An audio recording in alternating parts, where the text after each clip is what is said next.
Hey everyone! Tonight, we're entering a world where trust gets you killed, where your friends might be informants, and where one wrong sentence can end in a bullet behind your ear. This isn't a spy movie. It's what really happened in 1938 when Stalin's secret war turned inward, when the hunters became the hunted, and when one Soviet defector decided to break the silence, knowing it would cost him his life. His name was Walter Krivitsky. He ran from Moscow's ghosts, but the ghosts ran faster.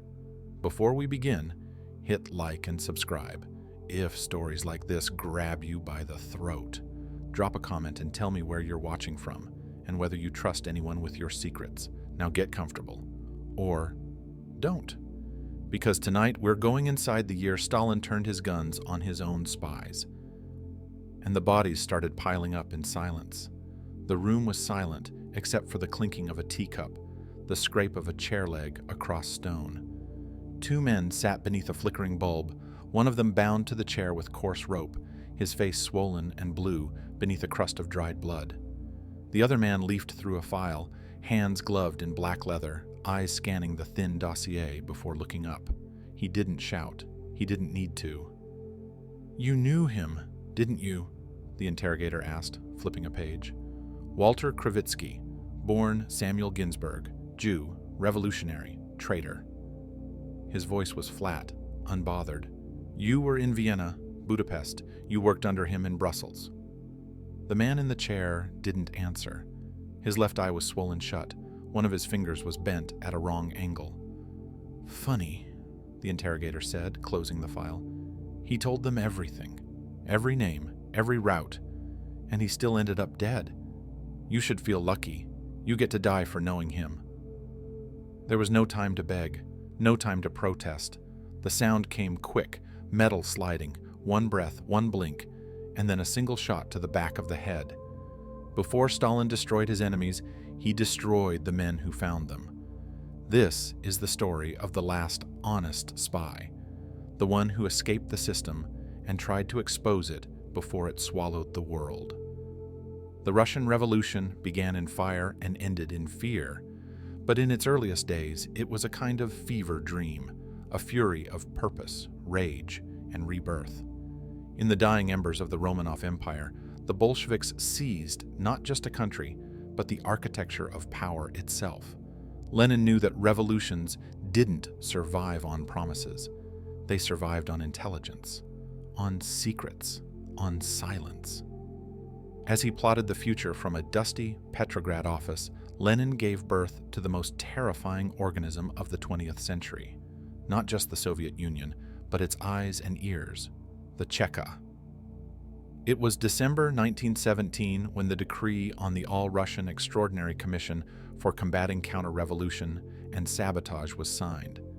The name was long, bureaucratic, forgettable. But the people soon gave it a simpler one. The Cheka, a secret police force that answered only to the Bolshevik inner circle. Not bound by courts, not bound by laws, its sole function was to root out enemies of the revolution. And an enemy in those days was anyone who hesitated when asked a question. The Cheka grew with a kind of terrible grace. It operated from basements and attics, running interrogation cells and execution rooms side by side. At first, its targets were monarchists, white officers, capitalists. Then it was priests, then peasants, then, inevitably, other socialists. By the end of the Civil War, it had become a permanent institution. Lenin once remarked that terror was a necessary instrument of governance. What he built would outlive him and evolve. The Cheka would become the GPU, then the OGPU. Eventually, it would split and reshape itself again into two distinct creatures, the NKVD and the GRU, one to police the people, the other to police the world. Somewhere in the background of these shifting acronyms and silent arrests, a boy named Samuel Ginsburg came of age. Born in 1899 in what is now Ukraine, Samuel was the son of Jewish tradespeople. His childhood, like that of many in the Pale of Settlement, was defined by poverty and violence. Pogroms swept through Jewish villages with a kind of ritualistic cruelty, and young Samuel grew up watching his neighbors lynched, their homes set aflame, their lives buried in unmarked earth. He hated the Tsar. He hated the police. He hated everything that smelled of imperial uniforms and orthodox power. But more than that, he was in love with books, with ideas, with revolution. As a teenager, he buried himself in banned literature, read Marx in translation, and joined underground study groups that met in candlelit cellars, whispering about dialectics and class struggle. By 17, he was a Bolshevik. By 19, he had changed his name. Samuel Ginsburg became Walter Krivitsky, to hide, to protect, to transform. The new name gave him armor. He enlisted in the Red Army during the Civil War and was quickly assigned to the political wing, then the OGPU. His superiors noticed his intellect, his fluency in multiple languages, his photographic memory.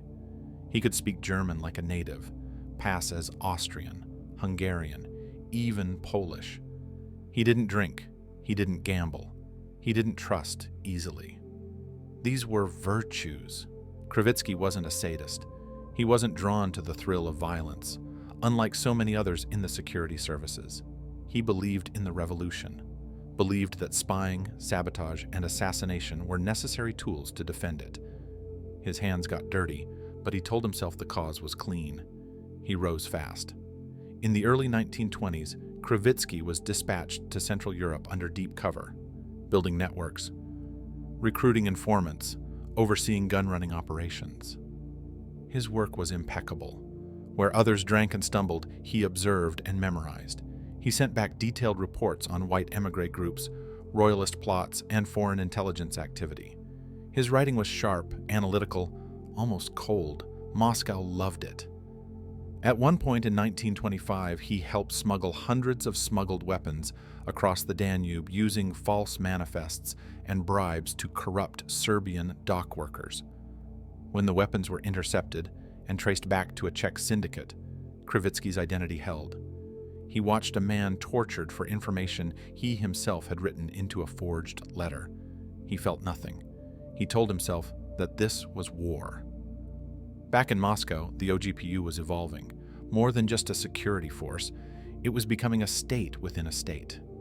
Under Felix Dzerzhinsky, then Vyacheslav Menjinsky, and eventually Genrikh Yagoda, it expanded its role far beyond domestic suppression. It began conducting deep-cover foreign operations, industrial espionage, and clandestine diplomacy. The world had spies. The Soviets had something else, a doctrine, a conviction. Krivitsky was assigned to Western Europe as a resident, an undercover resident spy coordinating other agents. He oversaw couriers, safe houses, drop sites. His network stretched across Austria, Germany, Belgium, and the Netherlands. His contacts included academics, postal clerks, housemaids, minor military officers. Sometimes they worked for money, sometimes for ideology, sometimes out of fear. In 1928, while operating out of Vienna under the name Ignaz J. Repin, Krivitsky intercepted a series of reports from Germany suggesting a growing movement behind a former corporal turned nationalist firebrand, Adolf Hitler. Moscow was only half interested. Hitler was seen as a street clown, a puppet of the old aristocracy. Still, Krivitsky filed the reports. His real concern wasn't Hitler. It was what was happening back home. By then, Lenin was dead. Stalin had taken control, and something in Moscow had changed. Messages came back cold, clipped, contradictory. Directives were issued, then countermanded. Agents were ordered to spy on each other, then disappear. Files were redacted, erased, rewritten. Long-serving officers were recalled without explanation. Some never returned. Krivitsky began to keep his own copies of reports, just in case. He had grown close with another resident in Paris, Ignace Reiss. Like Krivitsky, Reiss was Jewish, idealistic, fiercely loyal. They often exchanged encrypted letters, lamenting the purges already beginning inside the party. Reiss wrote in one such letter, "They are eating their own, Walter, and soon they will come for us." Krivitsky tried not to believe it. He told himself it was exaggeration, that the revolution demanded discipline. that Rice was overreacting. Then came the day when one of his couriers, known only by the codename Meyer, was arrested at the Belgian border.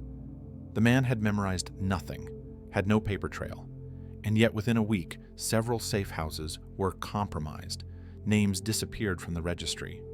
A dead drop in Antwerp yielded nothing but a single photograph of Krivitsky. Taken from a distance, he had been exposed. Moscow sent a new handler to evaluate him. The meeting was cold, impersonal. The handler asked questions that made no sense. About Rice, about past meetings in Vienna that had never occurred. It became clear that someone had been rewriting his file, reconstructing a case against him. He was told to continue working. That night, he wired a message to Rice. They are asking about things that didn't happen. They are preparing for a story I haven't lived. Rice's reply came 3 days later. Then perhaps we should write our own. Krivitsky hesitated. To defect would mean abandoning everything.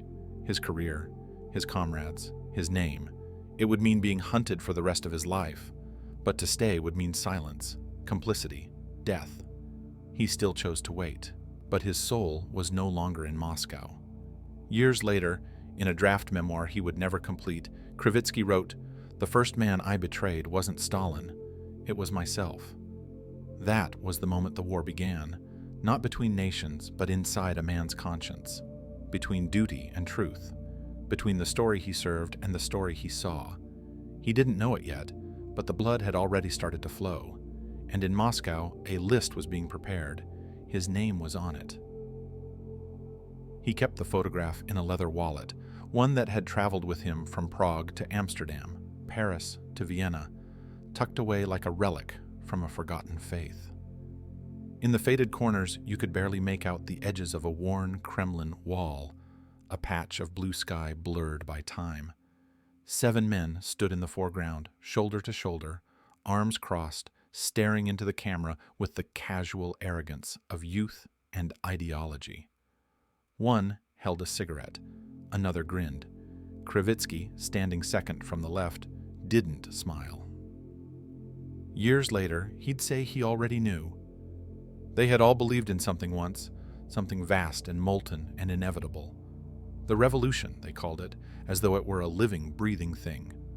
But belief has a half-life, and in Stalin's Russia, even faith had to report to headquarters. By 1929, the world outside Soviet borders seemed ripe for conquest, not by tanks or armies, but by dossiers, microfilms, and men like Walter Krivitsky. Officially, he was a trade attaché. Unofficially, he was the GRU's European operations chief, commanding a sprawling network of agents across Germany, France, Switzerland, and the Low Countries. Every morning began with a coded cable. Every night ended with a ciphered report. His men tracked troop movements, industrial output, cabinet conversations, fascist sympathizers, naval deployments. It wasn't work, it was a vocation, until it became a funeral procession. The year Trotsky was exiled from the Soviet Union was the year the silence began. Trotsky had been the soul of the original revolution, its orator, its sword. But to Stalin, he had become a specter, something too dangerous to kill quickly and too famous to ignore. His forced exile to Turkey was framed as mercy. In truth, it was a message, and Krivitsky understood the language fluently. Inside the European residenturas, the clandestine Soviet stations embedded in embassies and trade missions, conversations became clipped. Eyes began to flicker. Men who had once toasted to Lenin's ghost now spoke in hushed tones about policy changes. Some were recalled to Moscow for consultations. Fewer returned. Those who did seemed quieter, paler, missing some essential fire. One, a brilliant cipher specialist from Warsaw named Mikhail, returned without his left hand. No explanation was offered. None was needed. Krivitsky's own reports, once filled with strategic intelligence and long-term analysis, were increasingly being ignored in favor of personnel evaluations. Loyalty matrices, psychological profiles, the tools of internal paranoia had followed him west. One evening in late 1930, a courier handed him a sealed envelope at a Paris cafe. Inside was a directive to monitor a fellow GRU officer stationed in Brussels, codename Kolya. The reason? Suspected Trotskyist sympathies. Kolya had once shared a room with Krivitsky in Berlin. They'd traded ration packs and read banned novels by candlelight. Krivitsky stared at the directive until the coffee grew cold. Then he tore it into pieces, scattered them under the table, and lit a match. But Moscow never forgets. The next month, Kolya disappeared. The official line, reassigned to forestry work in the Urals. Krivitsky didn't ask. The silence of friends was becoming louder than the orders of superiors. Still, he worked, not out of fear, at least not entirely, but out of habit, perhaps even duty. If he abandoned the machine, who would steer it away from madness? That's what he told himself. But the machine had its own trajectory. In 1931, he was reassigned to The Hague.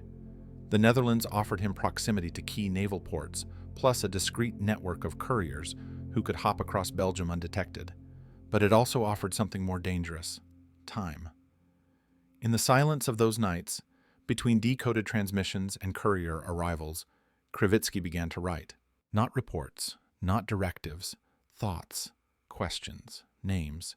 He wrote them in a cheap Dutch notebook with a broken spine. He scribbled memories of raids in Vienna, of betrayals in Budapest, of executions whispered about in coded footnotes.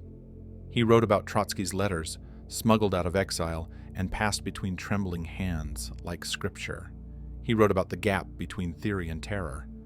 That notebook, he would later say, saved his life and nearly ended it. In 1932, the Great Famine began. Inside the Soviet Union, millions starved. Entire villages in Ukraine vanished. At GRU headquarters in Moscow, reports came in by the hour, confirmed, cross-checked, annotated. But the official line, passed down to agents abroad, was simple: bourgeois propaganda. Krivitsky received the directive, underlined in red. He filed it under garbage. But then came the letters, private ones, slipped into diplomatic pouches or passed in coded forms by agents returning from leave. One detailed a mother in Kharkiv boiling wallpaper for the glue. Another, a railway worker in Donetsk, who buried his children beneath grain cars filled with wheat bound for export. Krivitsky read each one. He did not reply. By 1933, the Soviet embassy in Paris had turned into a revolving door of disappearances. One attaché vanished mid-dinner, another left behind a briefcase full of surveillance photographs and a single note: "I was never here." The GRU had become its own predator. And yet, within this tightening noose, there remained moments of strange, bitter clarity. That summer, Krivitsky met Ignacy Reiss in a Zurich train station. Reiss, codenamed Ludwig, was one of Moscow's top men in Western Europe. A master of disguise, charming, multilingual, fanatically loyal. Or, so they'd thought. They spoke in riddles at first, safe phrases, rainy weather, train delays. But then Reiss leaned in and said, "I can't serve a government that kills its own believers." Krivitsky didn't answer. He didn't need to. For 3 hours they walked along the lakeside. Reiss laid out a plan. He would defect. Not to the West, not to the Nazis, not to MI6, but to the truth. He would release a letter, one that named names, denounced Stalin, and declared his loyalty to the ideals of the revolution, not its executioner. Krivitsky listened. He nodded. He never said yes. But when they parted, he hugged Reiss like a brother. It would be the last time. 2 weeks later, Reiss disappeared. Days after that, his body was found beside a road in Lausanne, riddled with bullets. Officially it was unsolved. Unofficially it was signed in Kremlin ink. Krivitsky did not cry. He stared at the photograph in his wallet, now one face lonelier, and opened the notebook again. This time, he added one more line beneath the others. "They are coming." But he stayed. Perhaps because flight still felt like betrayal. Perhaps because he believed he could warn others. Or perhaps because he had nowhere else to go. Back in Moscow, the purges had begun. Not yet the tidal wave they would become, but enough to raise whispers. Bukharin, Zinoviev, Kamenev, all early giants of the revolution, were being interrogated. Some confessed to impossible plots, others simply vanished. The language of Marxism had curdled into the grammar of fear. Inside GRU circles, every conversation became a test. Praise Stalin too little, and you were disloyal. Praise him too much, and you were covering something up. Even silence could be treason. Krivitsky's own agents began to report on each other. Anonymous tips flooded in. Accusations of Trotskyism, foreign contacts, deviations in ideology. The mission was no longer espionage. It was survival. In late 1934, a courier arrived in The Hague with a new directive. All foreign agents were to submit detailed personal biographies, including family backgrounds, political affiliations, and any known associates. Krivitsky recognized it instantly, a purge list in embryo. Names weren't just intelligence, they were ammunition.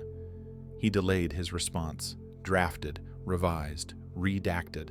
But the machine did not tolerate hesitation. A second directive followed, then a third. By the fourth, it wasn't a request. And then, one morning in 1935, a telegram arrived. His best friend, codename Max, had been found dead near the Swiss border. A bullet in the back of the neck. Officially, an accidental shooting. Krivitsky folded the telegram once, then again, until it vanished into his palm. That night, he opened the notebook again. He wrote only one line. The countdown has begun, and he knew it wasn't just about Moscow anymore. It was about him. Then one morning, the body of his best friend was found beside a Swiss road, shot in the back, and Krivitsky knew the countdown had begun. Paris, 1987. The wine glass trembled in his hand, not from the cold and not from drink, but from something else. Fear disguised as clarity, a thing Walter Krivitsky had grown intimately familiar with. He stared across the cafe table at the man from America, just another face in the stream of European passers-by, and slid a folded piece of paper across the wood. His voice was low, mechanical, barely above the wind.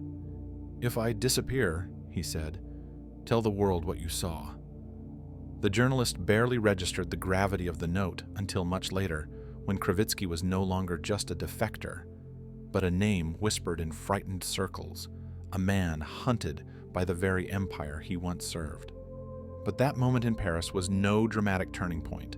It was quieter than that. Like most final decisions, it felt small, too small for the size of the risk. The hand that once signed death warrants on Stalin's behalf was now passing secret notes in cafes, terrified the waiter might be listening. Back in Moscow, the walls were closing in. By 1937, Stalin wasn't purging enemies. He was purging silence. The men who said nothing. The ones who stood still too long. The people whose eyes had flickered sideways in meetings, who hadn't applauded with quite enough enthusiasm when the general secretary coughed or smiled. It was no longer about politics. It was survival by theater. Fear had become its own language, and Walter Krivitsky could no longer speak it convincingly. He had spent years as the Soviet Union's most trusted eyes in Europe. He had overseen assassinations, run sabotage rings, and infiltrated embassies across the continent. But now he found himself out of place. A man with too much history, too many dead friends, and too many questions. He had survived the murder of Ignace Rice, his closest friend, but the bullet that struck Rice in the back felt like it had grazed him too. It hadn't killed Krivitsky's body, but it had destroyed something else. His certainty. Rice had defected openly. He had written letters, taken moral stands, pleaded with fellow agents to see what Stalin was becoming. It had bought him 3 weeks of idealism before the bullets came. Krivitsky had watched it all unfold from the shadows of Belgium and France, unable to move, unable to grieve. The orders for Rice's execution had likely passed through hands Krivitsky had once shaken, possibly even recommended. He knew how the machinery worked, but knowing didn't protect him anymore. In fact, it made him more dangerous. He still had codes, he still had names, but more than that, he had stories, real ones, and Stalin feared stories even more than secrets. The fall of 1937 brought the Great Purge to its most grotesque crescendo. Stalin's paranoia had metastasized into a self-sustaining purge mechanism. The NKVD was no longer just executing targets. It was executing its own architects. Inside the Lubyanka, agents began turning on each other in sessions that were part confession, part theater, and wholly designed to leave no survivors.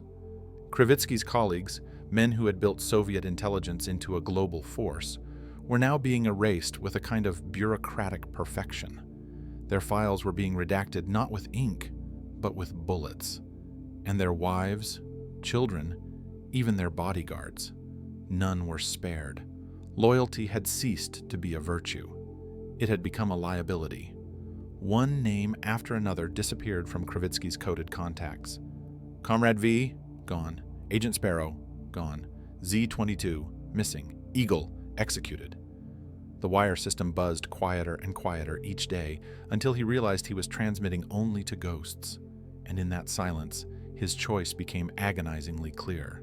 Stay loyal and be murdered quietly, or defect and be murdered loudly.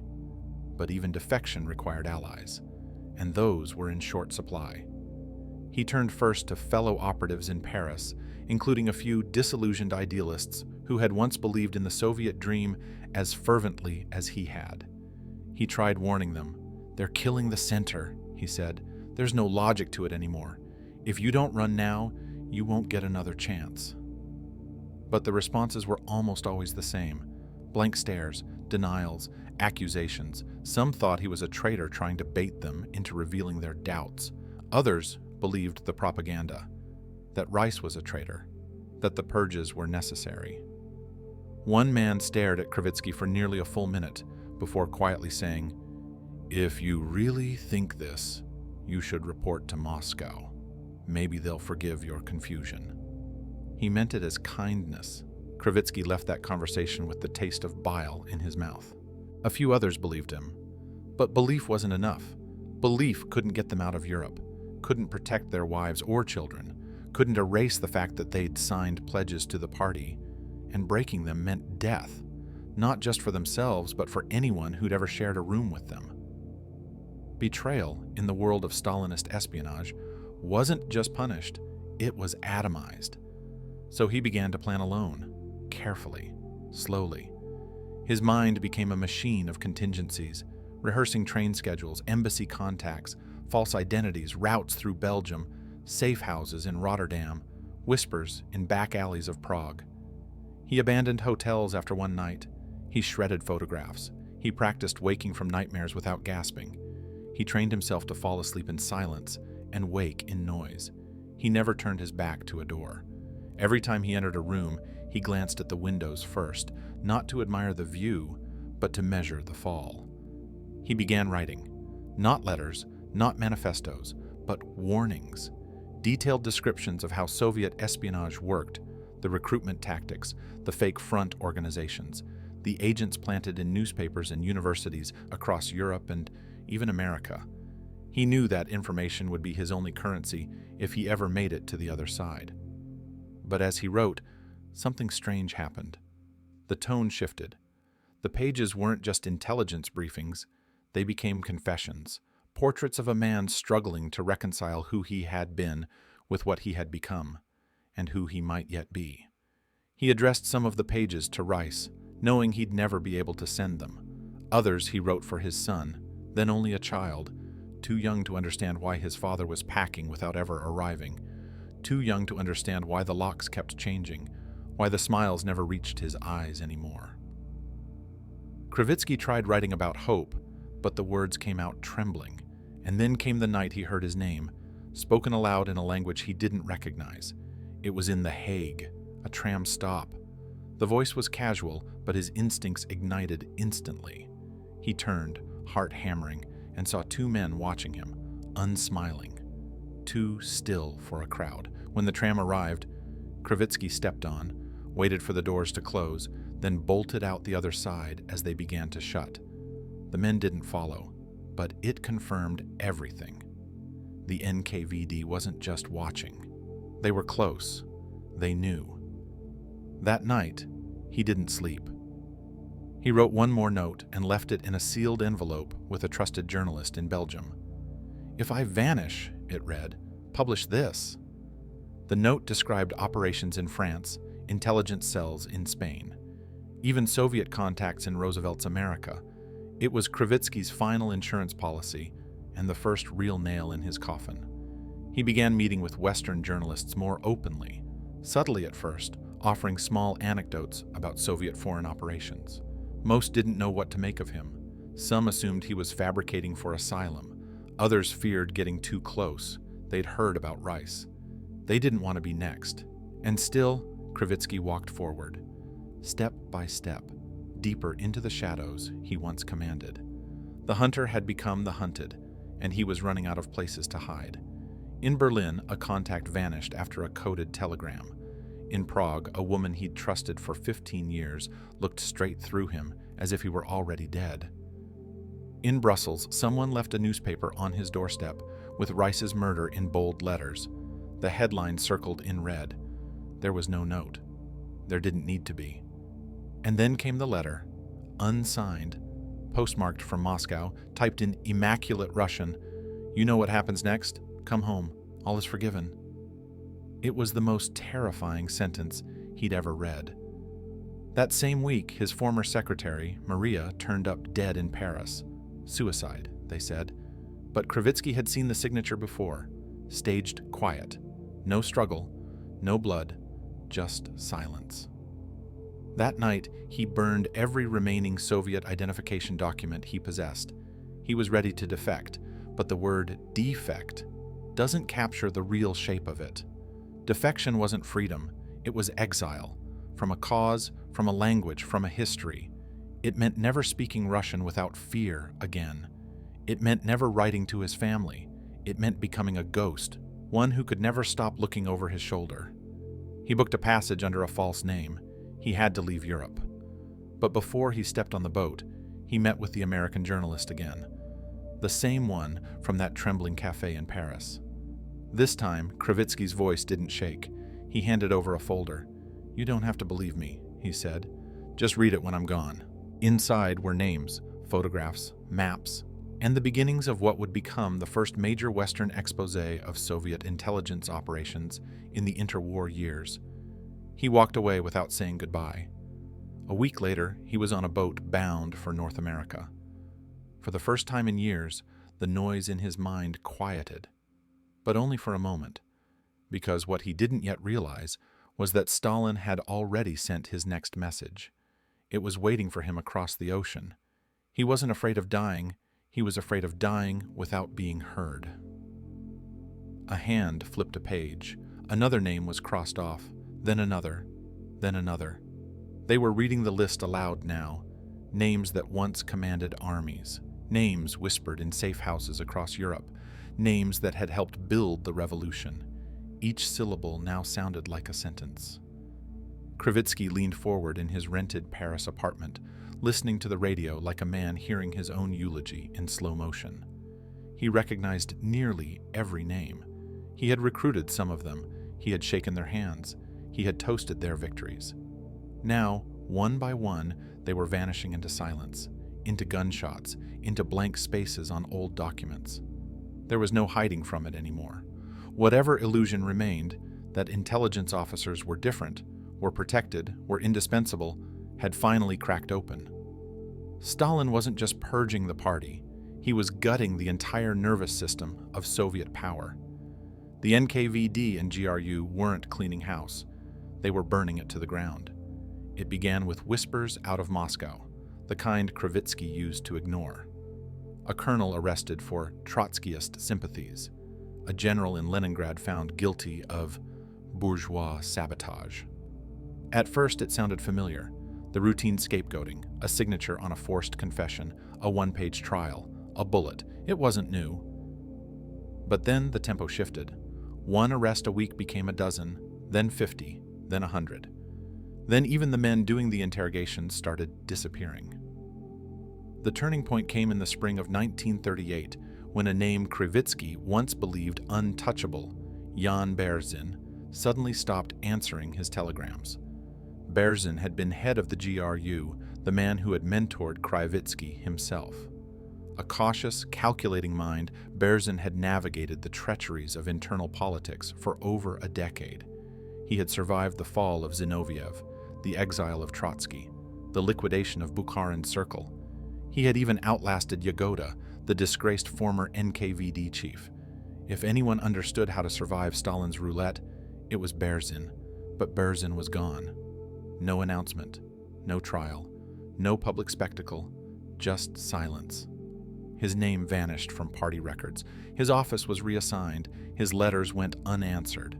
In the weeks that followed, Krivitsky confirmed through his own networks.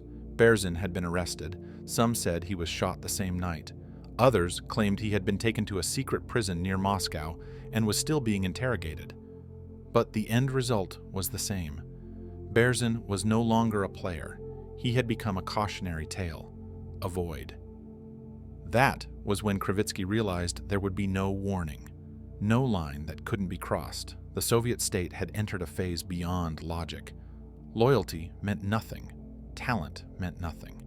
Paranoia was the only remaining currency, and Stalin was spending it like blood money. Every station Krivitsky had once overseen in Europe began to collapse under this weight. In Berlin, agents were arrested by their own handlers. In Madrid, communists turned on each other with accusations that spiraled into show trials.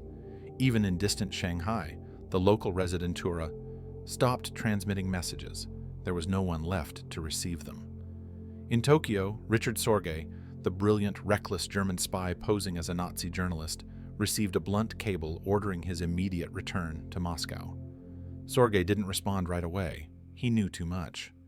He had seen what happened to men summoned for consultations. So he stalled, claimed he needed to wrap up operations, demanded clarification. But behind the scenes, he panicked. His contacts in Moscow had gone dark. The agents he used to liaise with had either been arrested or executed. The GRU headquarters that had once operated with the precision of a Swiss watch was now leaking fear like a sinking ship. Sorge made a fateful decision. He would not return. Not yet. Perhaps not ever. He burned his old codes and created new ones. He made overtures to the Japanese Communist Party, hedging his bets. He turned down an invitation to meet with Soviet officers in Shanghai. He began living like a man who knew every door might be his last. Meanwhile, in the Soviet Union, the massacres grew grotesque. By mid-1938, entire branches of the NKVD had been wiped out. The Foreign Department, once tasked with cultivating influence abroad, had lost 90% of its staff. In Kiev, the local NKVD commander was arrested by the very men he had promoted. In Leningrad, an officer signed a stack of death sentences in the morning and was executed that night. The logic was recursive. Anyone who had ever worked with, reported to, or been promoted by a suspected traitor was now a suspect themselves. And because Stalin had manufactured a reality in which everyone was eventually guilty of something, the machine had no natural brakes. It fed on itself. Krivitsky's Paris circle shrank rapidly. Many of his fellow operatives simply went quiet, refusing meetings, ignoring notes, fearing that even being seen with a man like him could be a death sentence. Others took desperate measures, changing identities, fleeing cities, seeking shelter with socialist sympathizers in Western Europe. But the knives reached far. One of Krivitsky's colleagues in Belgium, a logistics specialist who had once helped smuggle arms to Spanish Republicans, was found drowned in the Scheldt River, his body wrapped in barbed wire. No official investigation followed. Then came the final shattering blow. In the early summer of 1938, a letter arrived at a safe house Krivitsky sometimes used near Lyon. It was sealed in plain brown paper with no return address. Inside was a photograph. It showed a corpse lying on a gravel path, half concealed by a bush, the head bloodied, the coat familiar. Krivitsky felt something collapse in his chest. It was Artur, one of his last remaining confidants, the man who had been helping coordinate Krivitsky's remaining contacts in Austria. Shot once in the head, execution style, no witnesses, no claims of responsibility. This was the message. We know where you are. We can find your friends. We're closer than you think. And yet, what haunted Krivitsky wasn't just the danger, it was the indifference. The speed with which these men, these dedicated, lifelong servants of the Soviet cause, were turned into non-persons. There were no public funerals, no commemorations, no party eulogies. They vanished from records, from memory, from maps. The only trace they left was fear. Back in Moscow, the final act of the blood opera unfolded. In November 1938, Lavrentiy Beria replaced Nikolai Yezhov as head of the NKVD. It was a quiet coup. Yezhov, who had overseen the most murderous year in Soviet history, was now himself accused of Trotskyite deviations. Beria moved swiftly. He began erasing Yezhov's network, one by one. In internal memos, Beria's tone was cold, mechanical. He didn't gloat, he processed. The significance wasn't lost on Krivitsky. Yezhov had been Stalin's favored executioner, and yet even he had fallen to the machine. Stalin had built a system that ate its own architects, and now Beria, more ambitious, more cunning, more ruthless, would take the helm. By the end of 1938, over 30,000 members of Soviet military intelligence and the NKVD had been executed or imprisoned. The Soviet Union's ability to conduct espionage abroad was crippled. Field agents had no central command. Messages went unread. Operations were abandoned. Diplomats were afraid to speak even to their own attachés. The party had no eyes, only knives. Krivitsky, now in hiding under a false name, wrote a single line in his diary that winter: "There is no center anymore, only orbiting ghosts." And yet he couldn't look away. He listened to the radio broadcasts. He read the Soviet newspapers. He tried desperately to decode which name would vanish next, like a gambler who knows the dice are loaded but still watches every roll. In his gut, he knew his own number would come up soon. But something shifted in him during those weeks. It wasn't panic. He had lived with panic. It was resolve. The collapse of the networks, the betrayal of Sorge, the purges, they weren't just evidence of Stalin's paranoia. They were proof of a deeper rot, of a lie that had metastasized so completely it could only be maintained through obliteration. Krivitsky wasn't going to wait anymore. Not for a signal, not for permission, not even for safety. He would become what the party feared most: a witness. A voice that could not be erased, at least not before it was heard. And yet even that thought brought no comfort. Because Krivitsky knew better than anyone, words had power. But the bullet always arrived faster. He packed his files. He burned the documents he no longer trusted. He memorized new names, new exits, new passwords. And then he looked at one last photograph, the same one he had stared at months earlier. The group of his former comrades, all smiling, all dead. Every name now crossed out, all but one.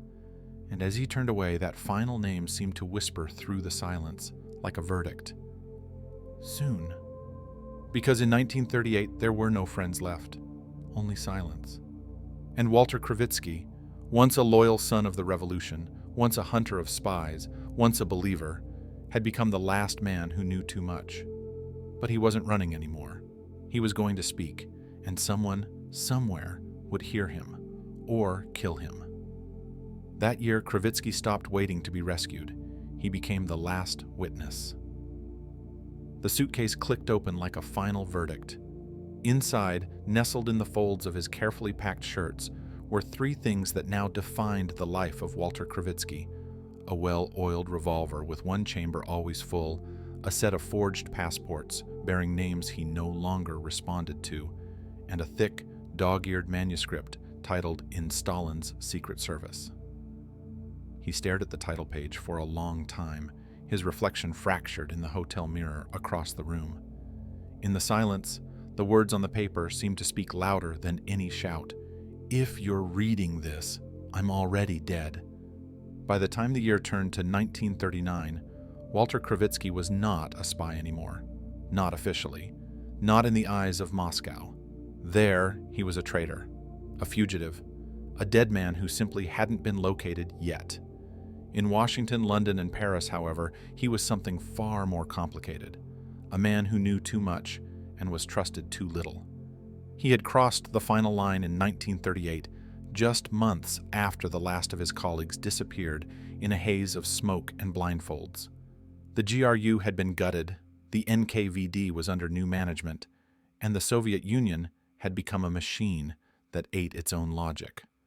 Lavrenti Beria, the soft-voiced butcher who replaced Yezhov, had inherited the architecture of death and refined it. The secret police were no longer simply paranoid. They were surgical, efficient, global. Krivitsky had watched it unfold from across Europe. He had moved from Brussels to Paris to The Hague, changing names, identities, apartments. His wife Antonina and young son had been whisked away under false documents, smuggled through sympathizers and diplomats until he could no longer keep track of the favors he owed. His hair was graying prematurely, and he had developed a tremor in his left hand. But it wasn't fear of death that haunted him now. It was the fear of being too late. In Paris, he had made his final decision. No more hiding, no more waiting for the knock on the door. He would go public. The American journalist who met him for the first time in a smoky cafe near Montmartre thought he looked like a ghost. Thin, pale, his eyes darting with the subtle precision of a man who had spent a decade watching for assassins. He barely touched his coffee. Instead, he passed across the table a scrap of paper. It said simply, "If I disappear, tell the world." Then, in a whisper so low it could have been mistaken for prayer, he added, "They're already here." It had taken months to arrange the next step. The Americans were skeptical. The British were intrigued but wary. After all, who defects from Soviet intelligence and survives? Who walks away from Stalin's war machine with all his secrets intact? They feared a trap. Krivitsky understood. If he had been in their position, he wouldn't have trusted himself either. But trust or not, he was the only man alive who had served in the heart of the GRU, had overseen Soviet operations across Western Europe, and had lived to tell the tale. And he was ready to tell it all. He arrived in the United States under a false name. The ship had docked under the cover of night, and even as he stepped off onto the pier, he looked back at the ocean as though expecting a bullet to rise from the waves. Beside him was his family, Antonina holding their son tightly, neither of them speaking. The boy asked no questions anymore. He had learned far too early that in his father's world, silence was the only form of safety. Their first weeks in America were a blur of low-rent hotel rooms, clandestine meetings with FBI agents, and half-believed interviews with skeptical journalists. The Bureau had been briefed on him. They understood his value, at least in theory. But in practice, they treated him like an enigma, a man with too much knowledge and too little documentation. He spoke in riddles, they thought. He named Soviet generals who had already been declared enemies of the people. He spoke of purges within the intelligence services that sounded like fiction. To the untrained ear, it all seemed like Cold War science fiction, except the Cold War hadn't started yet. In one meeting with a State Department official, he laid out a map and pointed to where he believed Soviet agents were operating within Europe, in Belgium, in the Netherlands, in the very embassies meant to protect diplomacy. He described in chilling detail the use of illegal residents, Soviet spies working deep undercover without any official status, trained to embed themselves as citizens, journalists, even businessmen. When the diplomat raised an eyebrow and asked for names, Krivitsky gave them. Names, aliases, code books, techniques. He didn't blink. When asked why he was doing this, he leaned forward and said, "Because I was one of them. Because I know what's coming." The room fell silent, but no one acted. He met with British intelligence next. MI6 had followed his case with growing interest. They dispatched an officer under diplomatic cover to hear his story. Krivitsky told them that Stalin would make peace with Hitler, not out of trust, but out of tactical necessity. He predicted that an agreement was already being drafted, that the Soviet Union would betray its public stance against fascism and make a deal with the devil. The officer took notes, nodded politely, shook his hand and left. A week later, Krivitsky read in the papers that British officials had dismissed his warnings as speculative. Useful background, not actionable intelligence. He laughed when he read it, a hollow sound. Then, in a moment of rare rage, he ripped the article to shreds and threw it in the hotel fireplace. The embassy guards downstairs didn't even look up, and so he turned to the only weapon he had left, his story. The manuscript began as fragments, notes in the margins of newspapers, names scribbled on napkins, timelines scratched into notebooks that he hid in hollowed-out books. He worked at night, always with the revolver nearby. When his wife begged him to stop, told him they could run again, that they could disappear and raise their son in silence, he told her, "If I vanish now, I vanish forever. But if I speak, even if they kill me, I remain." In Stalin's Secret Service took shape as a confession, a warning, and a chronicle of madness. He recounted his early years, his recruitment, his rise through the ranks of Soviet intelligence, the operations he ran in France and Germany, the men he trusted, the ones he watched vanish. He described the moment he realized the revolution had become a regime, the day he saw Stalin's terror consume not just enemies, but friends. He wrote about Ignace Rice, about the letter of defiance, about the bullets beside a Swiss road. When he finished the manuscript, he mailed copies to publishers under different names. One of them wrote back. They wanted to print it. Krivitsky hesitated for only a moment. Then he nodded. Let it be done. The book was released to modest publicity. The American public was not yet hungry for Soviet defectors, not when Hitler still looked like the bigger threat. But among intelligence circles, the reaction was electric. Some dismissed it as exaggerated, others devoured it like a map to the enemy's mind. But one thing was certain: Krivitsky had made himself visible. And in doing so, he had signed his own death sentence. He knew they were coming. He had seen how it worked. The NKVD rarely made mistakes. If they couldn't kill you with poison or pistols, they'd kill you with rumors, with whispers, with loneliness. He began sleeping in different hotels each week. He refused to eat food he hadn't prepared. He no longer answered phones. And still, the footsteps grew louder. In Washington, a low-level FBI officer suggested putting him under protection. The idea was dismissed as unnecessary. "He's useful, but he's hysterical," one internal memo read. "Let's not escalate." Krivitsky had predicted the Hitler-Stalin pact. He had warned that Soviet assassins operated in Western cities. He had described the exact mechanics of the Red Army purge before it hit the newspapers, but he was still seen as a man with a chip on his shoulder, not a prophet.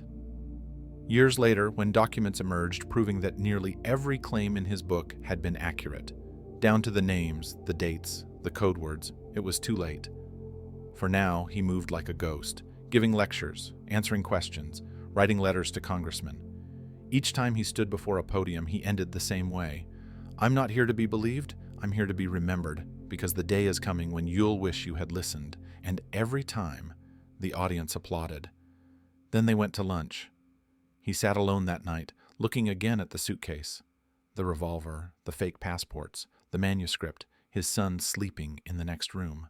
A note half written on the desk: "If I am found dead, it will not be by my own hand."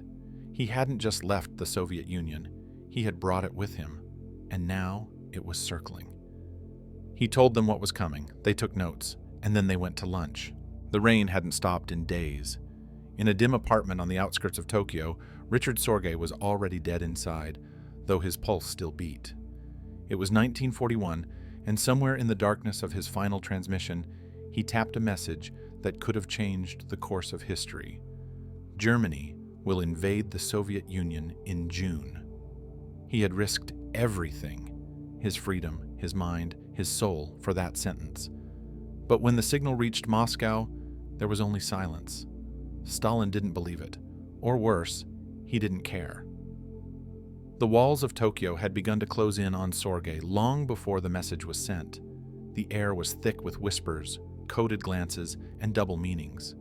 The informants who once passed him notes in cigarette packs on now crossed the street to avoid him.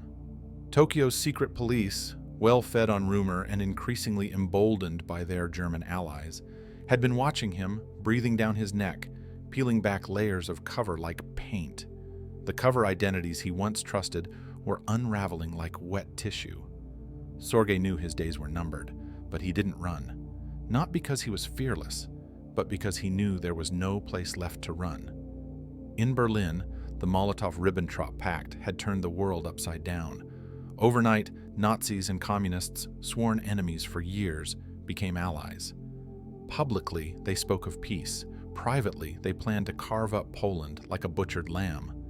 Stalin had his reasons, or so he thought. The Soviet military had been decimated by his own purges. His generals were gone. His spies were mostly dead or compromised. He needed time to rebuild, but in buying time, he had made a deal with the devil, and the devil always collects. Richard Sorge had warned them. From his post inside the German embassy in Tokyo, he sent intelligence that the Nazis had no intention of honoring the pact. He provided dates, troop movements, internal memos. Moscow ignored him. He sent more. Nothing. When he heard about Operation Barbarossa through his channels, he didn't sleep for 2 days. He paced, cursed, rewrote cables. His final messages had grown desperate, pleading. But Moscow had stopped listening. Maybe they were too paranoid to trust even their best agent. Or maybe they had already decided that everyone was expendable. By the fall of 1941, Sorge was arrested. His interrogators smiled more than they spoke. They already knew who he was. His confession wasn't the goal, it was the ritual. He was tortured, of course, but not excessively. The Japanese weren't trying to break him. They just wanted to watch him bleed slowly. After all, what was more satisfying than killing the spy who tricked both the Nazis and the Japanese for years? His execution was scheduled for November. There would be no rescue, no last-minute trade. Moscow refused to even acknowledge he was one of theirs. When the blade finally fell, Sorge died in silence. Somewhere in the archives of the Kremlin, his name was struck out with red ink. And far away, in a cold Washington hotel room, another silence was beginning to form. Walter Krivitsky hadn't slept much since the war began. He rarely used the same name twice in a week, rarely stayed in the same place longer than 3 nights. His briefcase had become an extension of his body. False passports, coded notes, fragments of his manuscript, and a .38 revolver he kept wrapped in a wool sock. He'd once written that a spy lives between 2 deaths, the death of trust and the death of the body. He was now too familiar with both.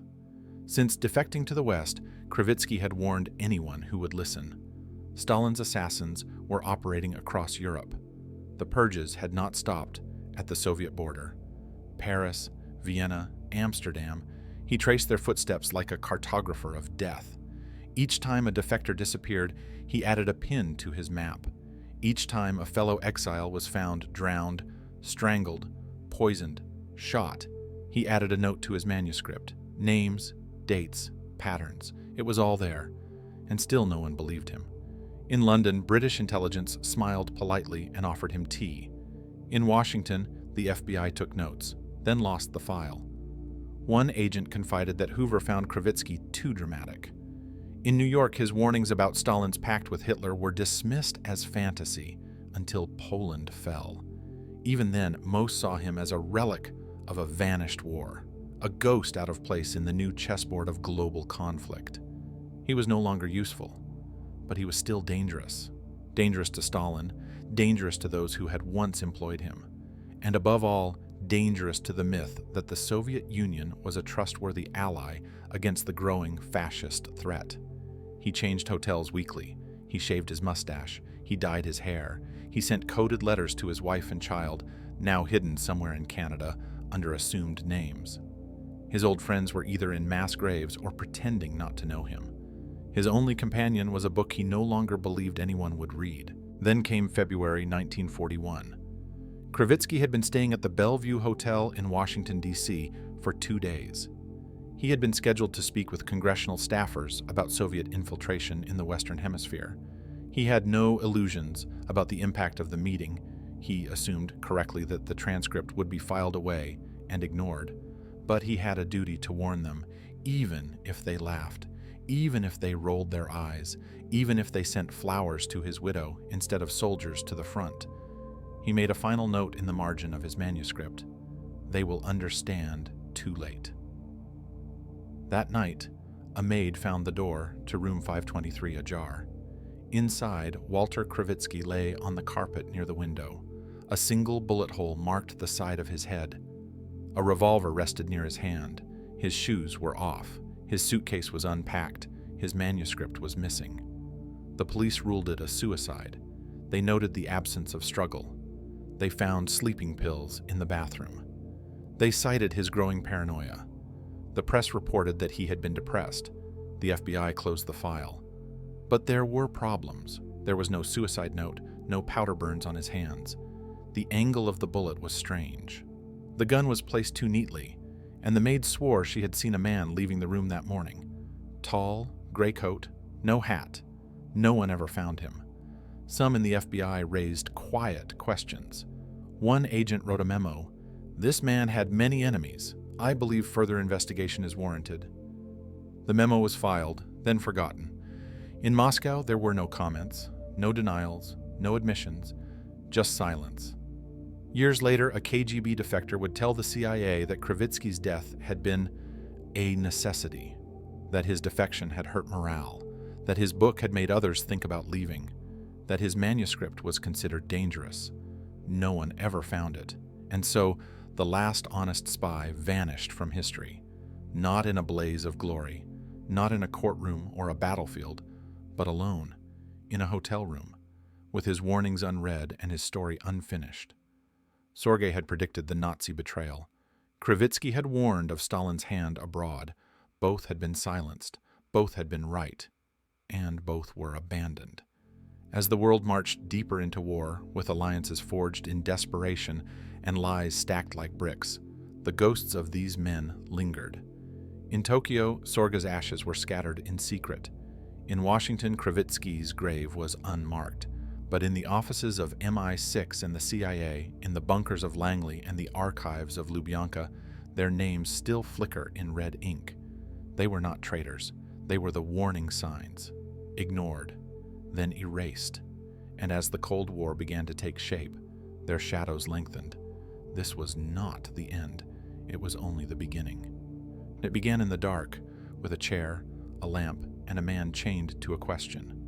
The war had ended, but another had begun, quieter, colder, and in many ways more terrifying. A Soviet officer sat in a prison cell in 1946, eyes sunken, skin pale from weeks without sunlight. Across from him, one of Beria's interrogators leaned forward, fingers steepled. "Tell us, comrade," he whispered, "how many versions of the truth do you serve?" Truth had become a matter of survival, and in the world Stalin left behind, survival meant obedience to shifting realities. Lavrenti Beria had outlasted the bloodletting of the 1930s and emerged as the new architect of Soviet control. The NKVD had been renamed, reorganized, reshuffled so many times that its victims could scarcely remember who had signed their arrest orders. But by 1954, the letters KGB would crystallize into something that transcended acronym. They became the quiet terror that hummed through every phone line, every university, every embassy on Earth. The KGB was more than just a spy agency. It was the sword and shield of the party. It inherited Stalin's paranoia like a sacred relic and turned it into protocol. Files were reopened, informants reactivated, and entire lives reassessed with each leadership change. The ghost of 1938 remained, haunting every hallway, every codebook, every intercepted signal. The spirit of Krivitsky, the man who had tried to warn the West and died for it, lingered as a silent warning inside the minds of countless agents. Loyalty was not a shield, and truth was never safe. Inside KGB headquarters, they called it the second loyalty test, not the test to your country, but the one to your own silence. If you could hold a secret under torture, if you could smile at the man who followed you home, if you could erase your own doubts until even your heartbeat lied, then maybe, just maybe, you'd last. The West, meanwhile, saw shadows where there were networks. British MI6 discovered its ranks had been hollowed out by the so-called Cambridge Five, whose betrayal echoed with the force of a doctrine. In America, the CIA struggled to build its counterintelligence from scratch, often unaware that its deepest operations were being quietly dissected by Soviet handlers who'd trained under the legacy of Beria. When Aldrich Ames walked into the Soviet embassy and offered secrets in exchange for money, he wasn't just committing espionage. He was plugging himself into a machinery of betrayal that had been perfected decades earlier, in the basements where Stalin's enemies had screamed their last confessions. Every Soviet intelligence officer who walked the corridors of Lubyanka knew that history. They knew about the files that could resurface, the confessions that could be fabricated, and the unmarked cars that always idled a second too long. The KGB had inherited not just Stalin's files, but his logic. That loyalty was ephemeral, and the only permanent truth was control. Torture became a language. In Hungary, in East Germany, in the Polish People's Republic, every Soviet satellite adopted the methods, the gestures, the phrases whispered through clenched teeth. Beria's blueprints had spread. Some agents began to forget whether they served the state or were merely surviving it. Even abroad, in cities like Paris and Berlin, KGB officers lived double lives so convincingly that they often forgot which one was the disguise. The children of officers grew up calling neighbors uncle and aunt, unaware they were surveillance targets. The line between watcher and watched dissolved. In one of the KGB's own training manuals, a single sentence stood out: "No operative can be trusted until he has been doubted." It wasn't just doctrine, it was destiny. Krivitsky had been doubted. So had Rice. So had Sorge. And now, in this new world of atom bombs and proxy wars, doubt had become a virtue.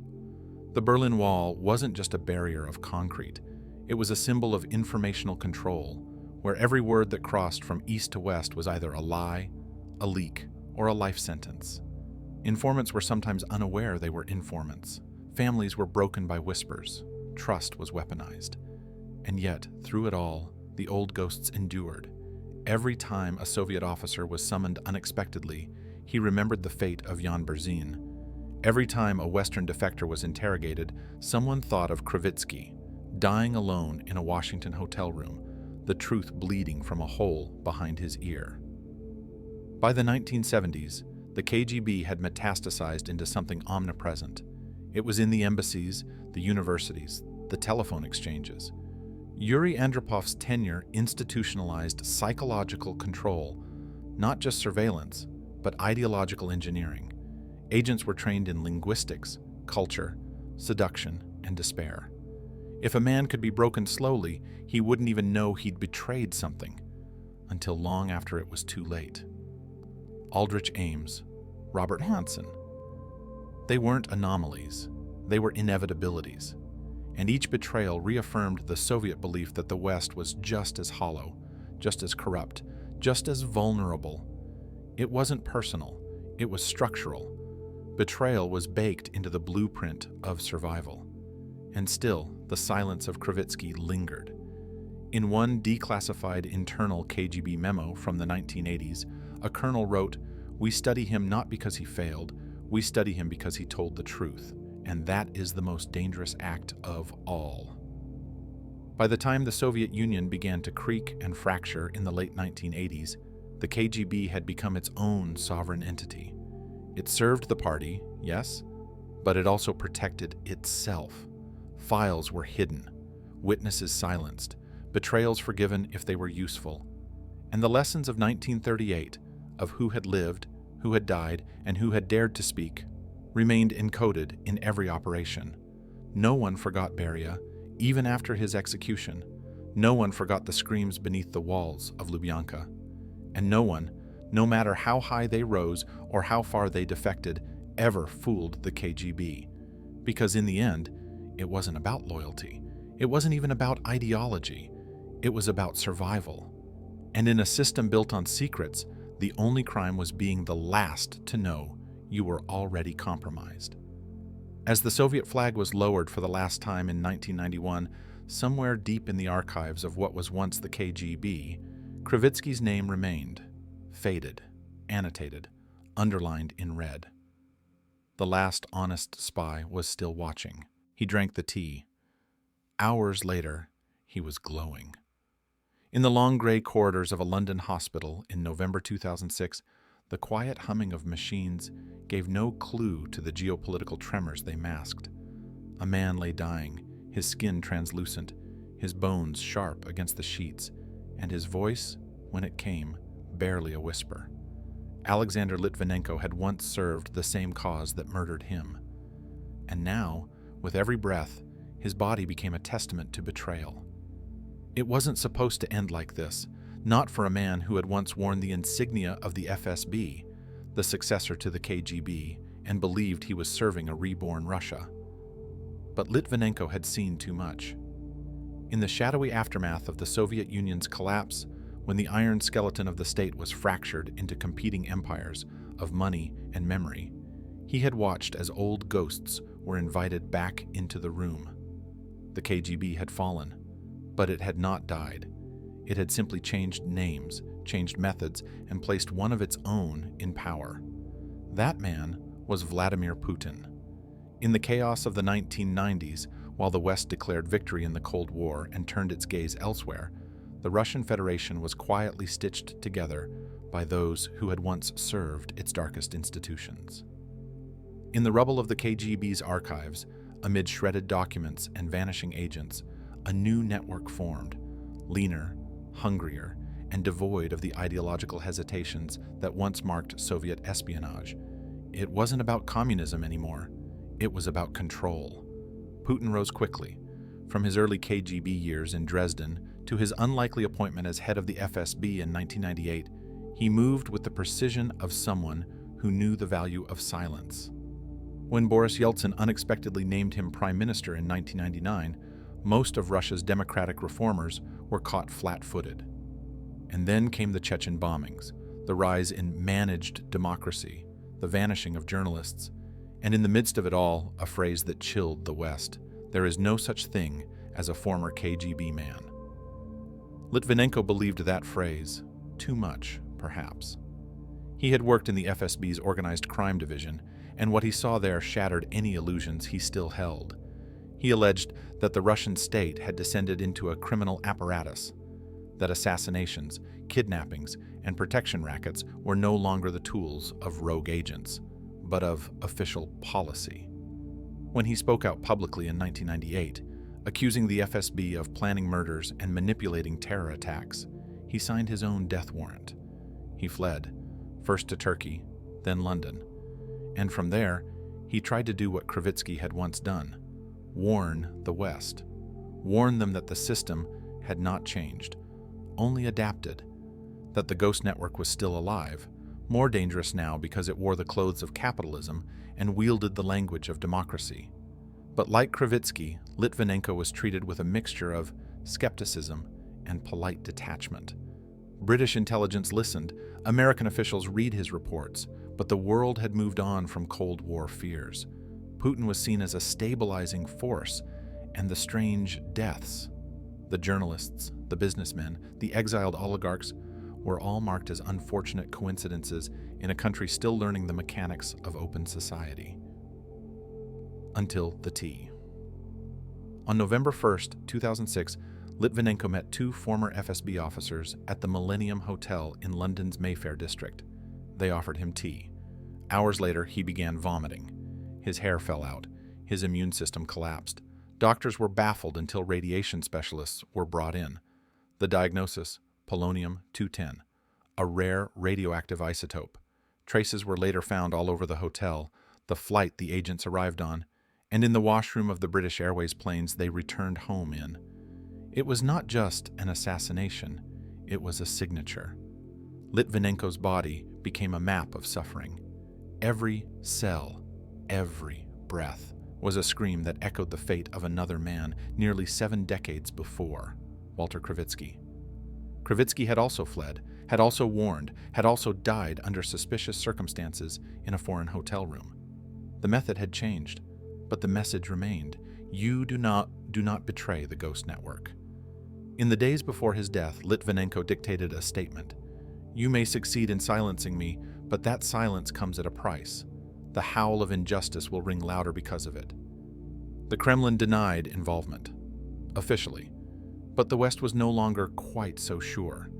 British investigators linked the assassination to Andrei Lugovoy, one of the men who had shared the tea. Russia refused extradition. Lugovoy became a member of the Duma, celebrated, protected. And in the silence that followed, old fears returned. Across Europe, former defectors began looking over their shoulders. Journalists in Moscow whispered about tapping phones and the strange men waiting in stairwells. The KGB was gone, yes, but its ghost had been given flesh again. The FSB, the SVR, these were not mere reorganizations. They were continuations. In one British intelligence memo declassified years later, an analyst wrote, "Litvinenko's death is not an anomaly. It's an operation, a message, and possibly a rehearsal." The rehearsal became real. In the years that followed, the poisonings continued. The defenestrations, the heart attacks, in Berlin, in Salisbury, in Vienna, and with each death, the echo grew louder. The lessons of 1938 had never been buried. The architecture of paranoia had been digitized, globalized, and scaled. And yet, in the heart of it all, was the same logic. Krivitsky had warned that Western complacency was the KGB's greatest ally. Litvinenko reaffirmed that. And as his widow Marina stood before reporters, holding his final statement in her trembling hands, the world seemed to blink. Just for a moment, and remember, not every war ends in gunfire. Some end in silence, radioactive trails, and names that vanish from public memory until the next victim glows from within. As the hospital monitor slowed and Litvinenko's breath became shallow, he was asked if he had any final message. He nodded. "They will do it again, and again, until you see them for what they are." And so the Ghost Network endured. In an old FSB training manual buried deep in the archives of Yasenevo, a scribbled note remains in the margin beside a page on counter-defector protocols. The ink has faded, but the words still chill. Truth is not a defense, it is a trigger. Somewhere in that same archive, the names of Krivitsky and Litvinenko are still underlined, still flagged, still watched, because nothing is ever forgotten, only delayed, and the network waits. It begins with a touch. A doorknob in Berlin, seemingly ordinary, unremarkable, is the chosen medium. A Russian agent walks calmly down the quiet hallway of an apartment block, gloves on, demeanor cold, as if he were simply delivering mail. But in his coat pocket is a vial of Novichok, and with a gentle press of his thumb, he wipes a clear gel across the brass handle. No broken glass, no explosion, just a quiet moment in a country far from Moscow. Then he leaves. Hours later, the target collapses, convulsions, vomiting, pupils reduced to pinpricks. The message is received long before any hospital diagnosis. The old system is not dead. It is watching. It is reaching. And now, it kills without warning. In the months following Alexander Litvinenko's radioactive death, Western intelligence began to rethink the map. They had long operated under the illusion that assassinations were Cold War relics, tools of a paranoid past. But the silence around Litvinenko's murder had made it clear. This was not an isolated execution. It was the revival of a doctrine, one rooted in 1938, refined during Stalin's purges, and now wielded with the calculated cruelty of a digital autocracy. The targets had changed, the tools had evolved, but the purpose was the same: make the truth radioactive. Sergei Skripal had once served that very truth. A colonel in Russian military intelligence, he'd been caught selling secrets to MI6 in the early 2000s, arrested and later swapped in a spy exchange, the kind of trade that once ended stories, not began them. He was supposed to live a quiet life in the English town of Salisbury, where anonymity would be his protection. But in March 2018, he and his daughter were found unconscious on a park bench. Investigators would discover traces of Novichok, a nerve agent developed in Soviet laboratories, smeared on their front door. The operation had been so brazen, it stunned even seasoned analysts. It wasn't just a warning to other defectors, it was an act of performance, an execution with global reach and theatrical disdain for consequences. The fingerprints, of course, led back to Moscow. British officials identified 2 Russian nationals, Alexander Petrov and Ruslan Boshirov, as the agents responsible. They were filmed on CCTV, traced through customs, and exposed publicly. The Kremlin denied everything. State TV mocked the story. And in the midst of it all, Vladimir Putin smirked during a press conference and suggested that the pair were merely fitness enthusiasts visiting Salisbury to see its 123-meter spire. It was a joke delivered with steel behind the teeth. But for those watching, for journalists, dissidents, and exiles, the pattern was now unmistakable. The Soviet-era strategy of fear had returned, not with gulags or show trials, but with door handles and teacups. And more importantly, the reach of the new security services, the FSB, GRU, SVR, had grown past national borders. They operated in Germany, in Britain, in Bulgaria, in Dubai. They killed with toxins developed in sealed labs and tracked their own agents with phone metadata. If an operative fell out of line, or a defector dared speak, the response was swift, silent, and plausible only if you wanted it to be. But there was something else, something deeper. These weren't just revenge killings, they were messages in a language inherited from 1938. A language built on fear, surveillance, and the destruction of memory. The targets were not generals or politicians, they were symbols. Skripal was meant to represent safety. Litvinenko represented truth. By eliminating them publicly, Moscow was not erasing them. It was weaponizing their disappearances. And then came Alexei Navalny. A lawyer by training and a blogger by passion, Navalny had become the most dangerous man in modern Russia. Not because he held power, but because he made others question it. He uncovered corruption, named oligarchs, and stood in elections where the outcome was never truly in doubt. And yet, he persisted. In August 2020, on a flight back to Moscow, he collapsed. His skin went gray, his eyes twitched uncontrollably. The plane made an emergency landing in Omsk, and for hours, Russian doctors denied he had been poisoned. Only after massive international pressure was Navalny allowed to fly to Berlin. There, doctors confirmed the presence of Novichok. The script had repeated. Only this time, the victim lived. And Navalny, unlike others before him, fought back. In a moment that defied every rule of fear the KGB had once written, Navalny did the unthinkable. He called his would-be assassin. Posing as a high-ranking official, he tricked the agent into revealing details of the poisoning, down to how the chemical had been applied to his underwear. The audio was leaked. The world listened. It was humiliating, devastating, undeniable. And still, Putin denied it all. When Navalny returned to Russia in early 2021, he was arrested at the airport and later sentenced on fraud charges. He had become both a prisoner and a symbol, locked away for daring to survive. But behind the bars, the Ghost Network's methods became clearer than ever. The goal was not simply to eliminate threats. It was to break the very idea of resistance. Control was no longer enforced through ideology or even brute force. It was coded into law, injected into paranoia, and broadcast through the soft murmur of state television. In the new Russia, truth itself was the enemy. Journalists who probed too deep vanished. Dissidents were declared foreign agents. NGO workers were harassed, and ordinary citizens posting anti-war slogans or investigative threads online found themselves dragged into police vans with bags over their heads. It wasn't just repression, it was evolution.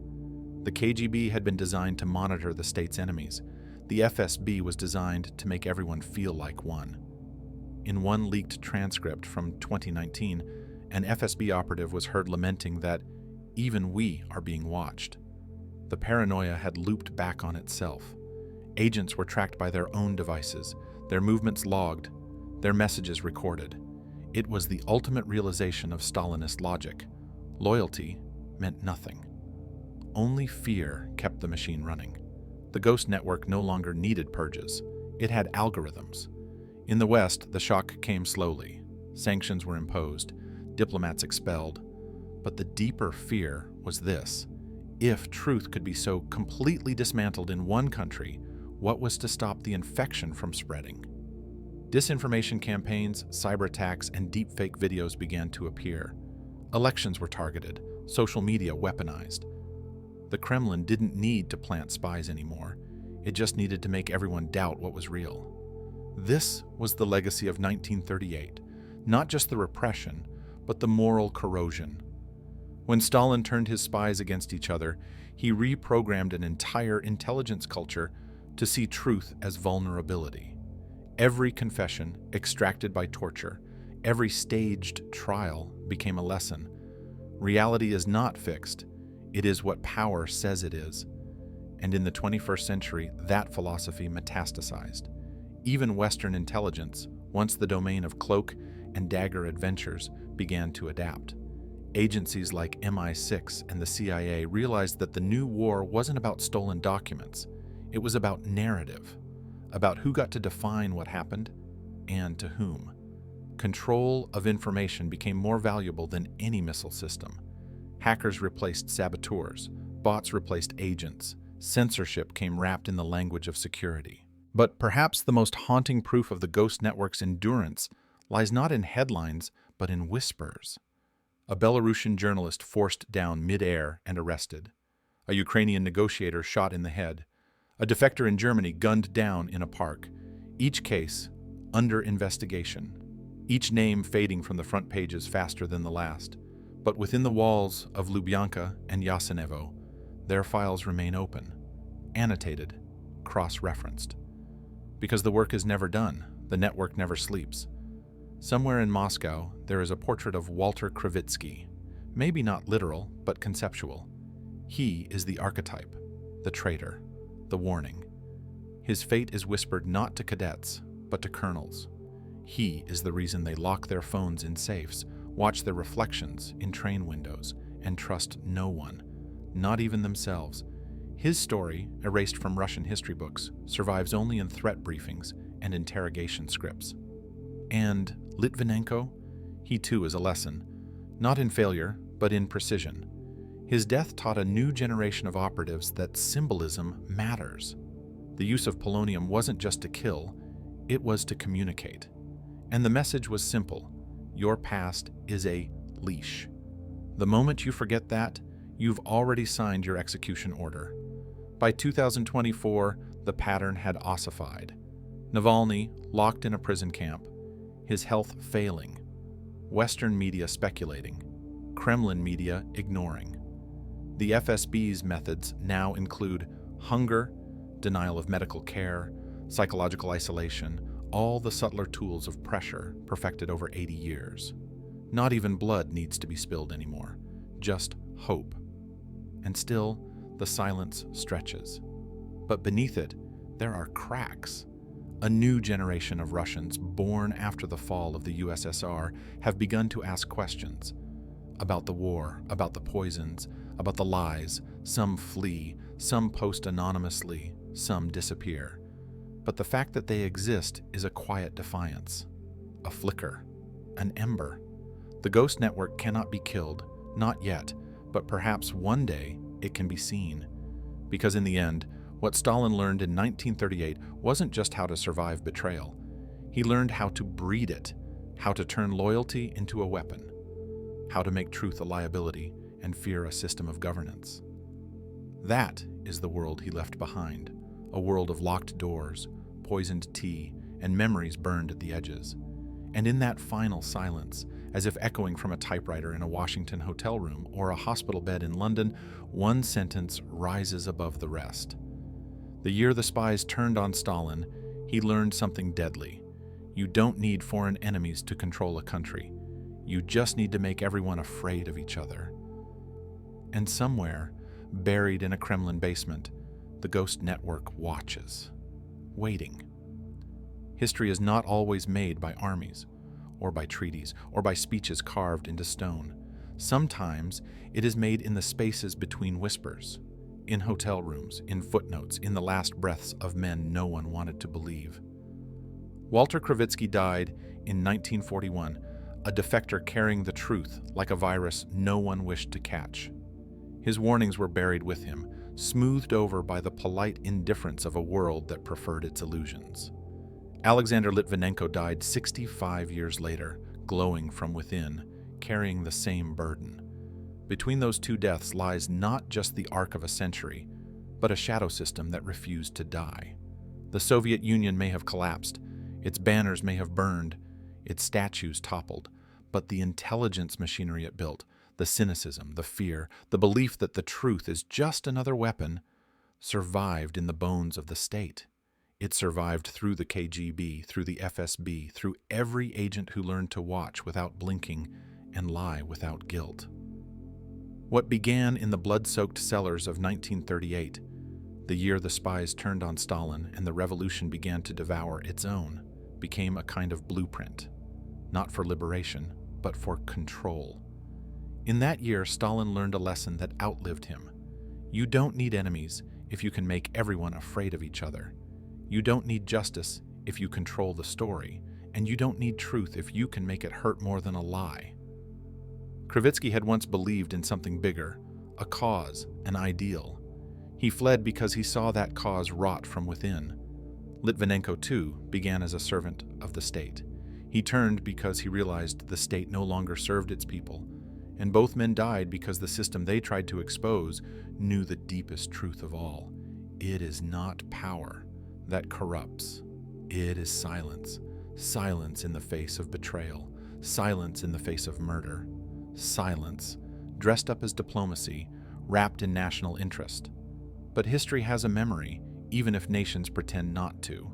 The ghost network still operates in boardrooms and bedrooms, in embassies and inboxes. In Berlin, a doorknob is laced with poison. In London, a journalist's brakes fail. In Vienna, a diplomat collapses after a meeting. These are not accidents. They are punctuation marks in a language born in 1938, a grammar of fear, where the period is always a body. And in Moscow, the portraits still hang. Dzerzhinsky, Beria, and those who came after, not as shame, but as inheritance. Somewhere, in a quiet room, a new recruit opens a file stamped with a name they've never heard, Krivitsky. A red mark beside it, a note, defector, dangerous. And another file, Litvinenko, traitor, neutralized. The names remain because the story never really ends, only the chapters change. This is not just the story of spies, it is the story of how a state turns its fear inward, how it teaches its people to distrust, to deny, to disappear. It is the story of how truth became radioactive. And in that story, 1938 was the year of the template, the year Stalin realized he didn't need to kill the West, he only needed to convince it to look away. We have looked away before. We are doing it again. The ghosts are still walking. They leave no footsteps, but they always knock. And they never knock twice.